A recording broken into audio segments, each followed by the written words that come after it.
WinCC unified configuration tool एक विशेष software utility है जिसका उपयोग आधारित WinCC यूनिफाइड रन टाइम को चलाने के लिए आवश्यक बेसिक इंफ्रास्ट्रक्चर सेटिंग्स को कॉन्फ़िगर करने के लिए किया जाता है।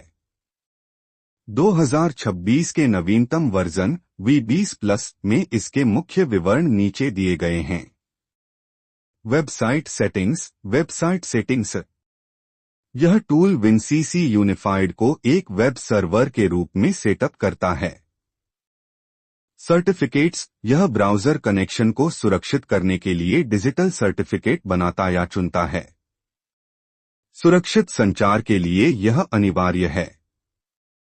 वेब सर्वर, आप यह तय कर सकते हैं कि प्रोजेक्ट को IP एड्रेस के माध्यम से एक्सेस किया जाए या कंप्यूटर नाम के माध्यम से। User management. यह रनटाइम के लिए सुरक्षा और लॉगिन सेटिंग्स निर्धारित करता है।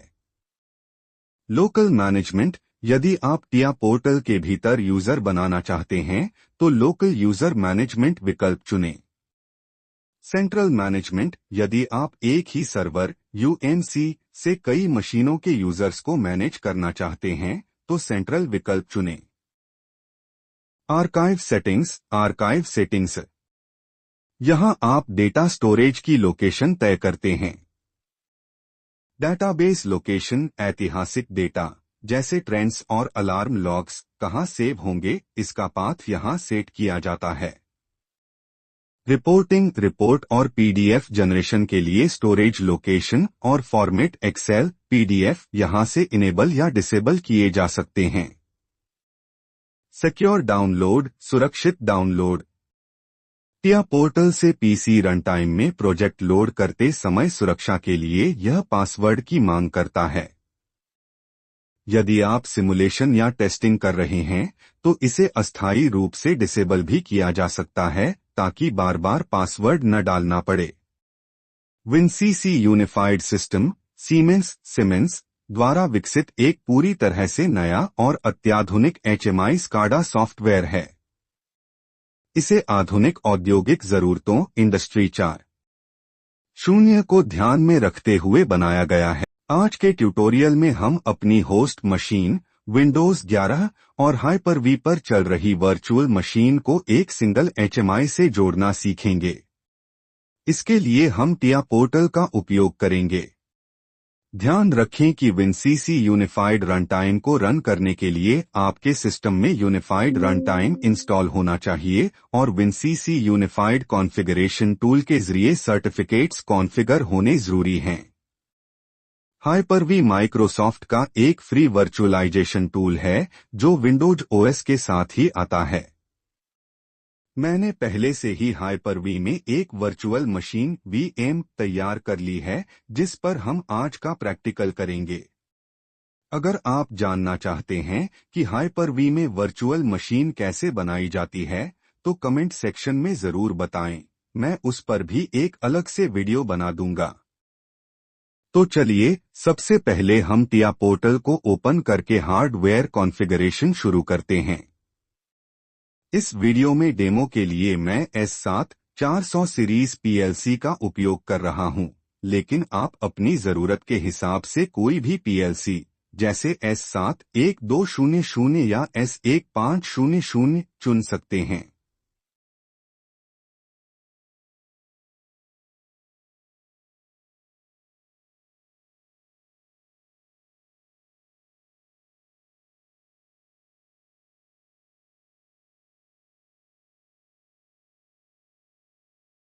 आज हम साइमैटिक S7 400 PLC को सीमेंस के latest WinCC unified comfort 7 display के साथ इंटीग्रेट करेंगे।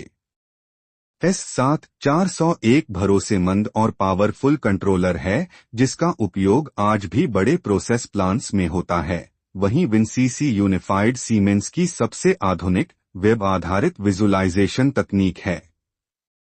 इस वीडियो में हम सीखेंगे कि कैसे एक पुराने लेकिन शक्तिशाली PLC S7 400 को भविष्य की नई तकनीक यूनिफाइड पैनल के साथ कम्युनिकेट कराया जाता है। हम स्टेप बाय स्टेप देखेंगे कि कैसे टिया पोर्टल V20 2026 एडिशन में हार्डवेयर कॉन्फ़िगरेशन की जाती है और इन दोनों के बीच एक सुरक्षित HMI कनेक्शन कैसे स्थापित किया जाता है।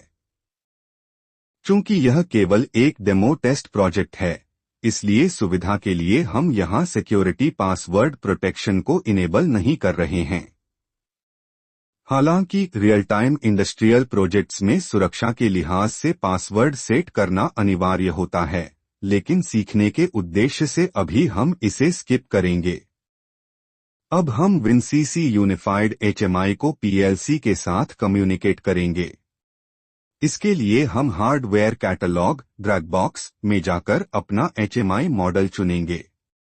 इसके बाद नेटवर्क व्यू में जाकर HMI कनेक्शन को सेलेक्ट करेंगे और ड्रैग एंड ड्रॉप के जरिए HMI को PLC के साथ प्रॉफिनेट पोर्ट से कनेक्ट कर देंगे।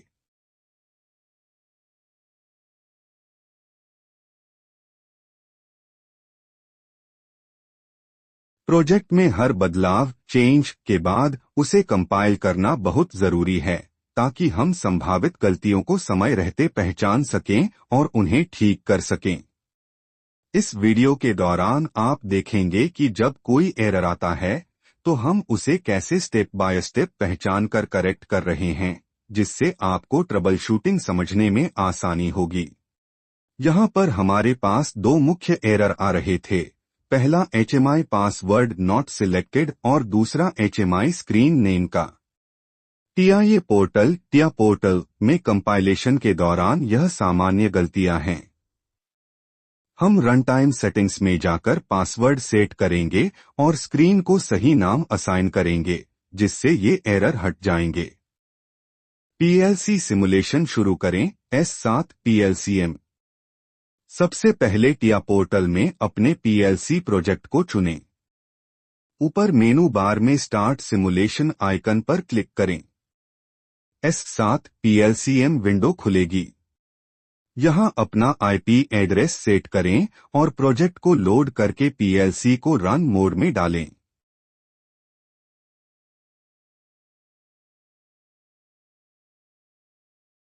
अब हम PLC को ऑनलाइन लेंगे।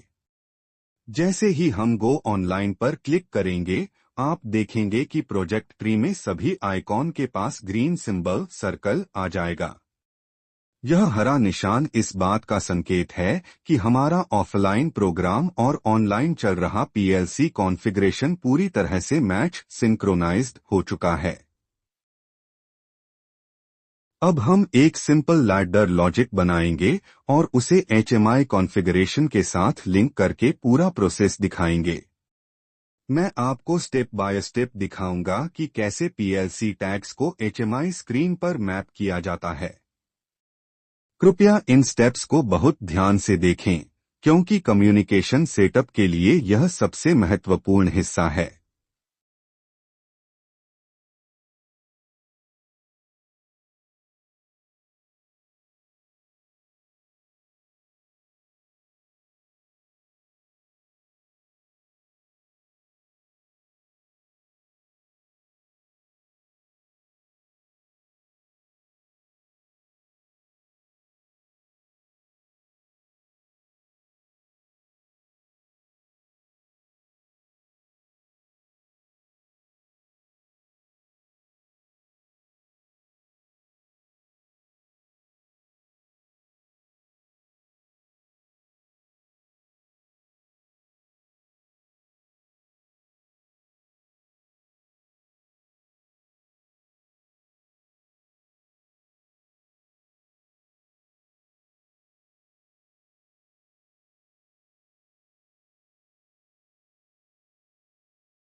अब हम WinCC यूनिफाइड में HMI स्क्रीन डिजाइन करेंगे। यहाँ मैंने मोटर को कंट्रोल करने के लिए स्टार्ट और स्टॉप पुश बटन बनाए हैं और मोटर की स्थिति स्टेटस देखने के लिए एक मोटर ग्राफिक्स का उपयोग किया है। इन बटन्स को हम PLC के लैडर लॉजिक टैग्स के साथ लिंक करेंगे ताकि रनटाइम पर हम मोटर को मैन्युअली ऑपरेट कर सकें।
HMI सिमुलेशन शुरू करें। WinCC यूनिफाइड HMI डिवाइस जैसे यूनिफाइड कंफर्ट पैनल पर राइट क्लिक करें।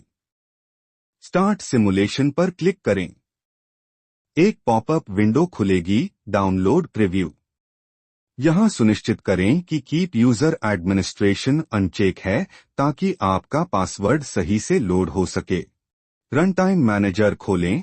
अपने कंप्यूटर के टास्क बार में साइमैटिक रन टाइम मैनेजर आइकन पर क्लिक करें या सर्च बार में इसे टाइप करके ओपन करें। एक प्रोजेक्ट स्टेटस देखें। यहां आपको अपने प्रोजेक्ट का नाम दिखाई देगा।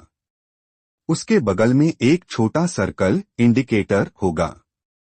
ग्रीन हरा इसका मतलब है कि प्रोजेक्ट सफलतापूर्वक एक्टिव है और रनटाइम चल रहा है। 2 रेड लाल इसका मतलब है कि प्रोजेक्ट इनएक्टिव है या बंद हो गया है। 3 ऑरेंज येलो इसका मतलब है कि प्रोजेक्ट अभी स्टार्टिंग मोड में है या कोई एरर है। पासवर्ड लेंथ आप सेट कर सकते हैं कि पासवर्ड कम से कम कितने अक्षरों का होना चाहिए, जैसे कि 8 या 12 कैरेक्टर। सिमेंस सिक्योरिटी मैनुअल के अनुसार मजबूत पासवर्ड सुरक्षा के लिए अनिवार्य है।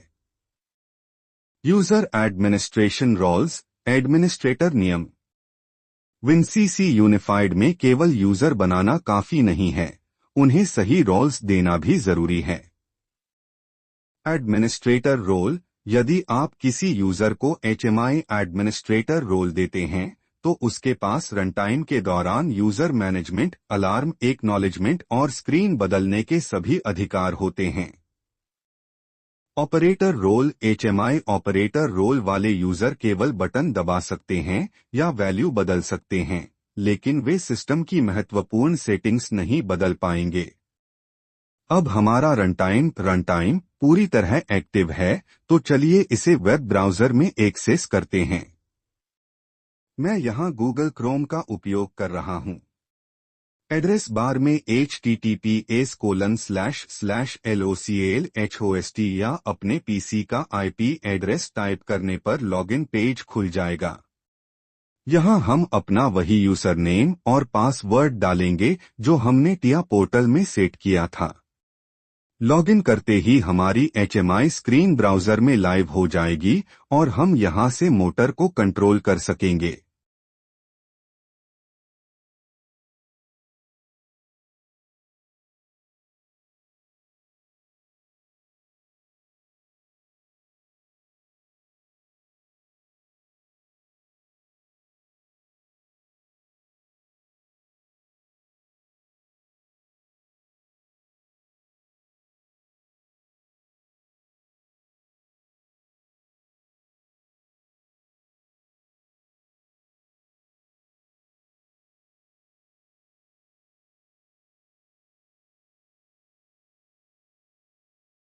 अब हम इस वीडियो के सबसे महत्वपूर्ण भाग मोस्ट इम्पोर्टेंट पार्ट पर आ गए हैं।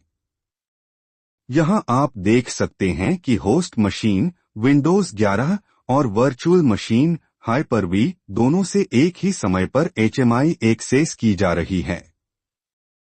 सबसे बड़ी बात यह है कि PLC से मिलने वाले सिग्नल्स दोनों जगह बिल्कुल रियल टाइम में अपडेट हो रहे हैं। जब मैं वर्चुअल मशीन से मोटर स्टार्ट करता हूं, तो उसका फीडबैक होस्ट मशीन के ब्राउज़र पर भी तुरंत दिखाई देता है। यह WinCC यूनिफाइड की वेब आधारित तकनीक की असली ताकत है। इस भाग के लिए कुछ तकनीकी टिप्स 2026 उदास स्माइली। Network synchronisation. सुनिश्चित करें कि आपकी वर्चुअल मशीन का नेटवर्क एक्सटर्नल स्विच पर सेट है, ताकि होस्ट और VM दोनों PLC के IP सबनेट को देख सकें। वेब एक्सेस दिखाए कि कैसे होस्ट OS पर HTTPS VMIP एड्रेस डालकर HMI खोली जाती है। मल्टी क्लाइंट कैपेबिलिटी 2026 के मानकों के अनुसार WinCC यूनिफाइड एक साथ कई क्लाइंट्स को सपोर्ट करता है। आप यह भी बता सकते हैं कि इसी तरह हम मोबाइल या टैबलेट से भी इसे एक्सेस कर सकते हैं। स्क्रीन को स्प्लिट व्यू में दिखाए, जहां एक तरफ आपकी होस्ट मशीन का ब्राउज़र हो और दूसरी तरफ वर्चुअल मशीन का। फिर एक जगह से बटन दबाकर दूसरी जगह उसका असर, जैसे मोटर का रंग बदलना। तो दोस्तों, आज के इस वीडियो में हमने WinCC यूनिफाइड की असली ताकत को प्रैक्टिकली देखा। हमने सफलतापूर्वक निम्नलिखित लक्ष्यों को पूरा किया। S7 400 और यूनिफाइड इंटीग्रेशन।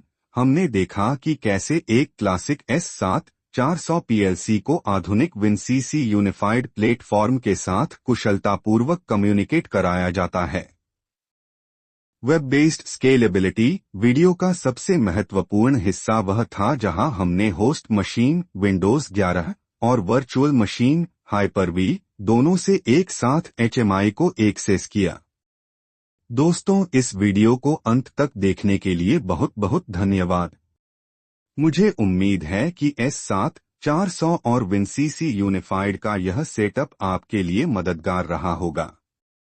अगर आपके कोई भी सुझाव, सजेशंस या फीडबैक हो, तो कृपया कमेंट सेक्शन में जरूर लिखें। आपकी प्रतिक्रिया हमें और बेहतर वीडियो बनाने में मदद करती है।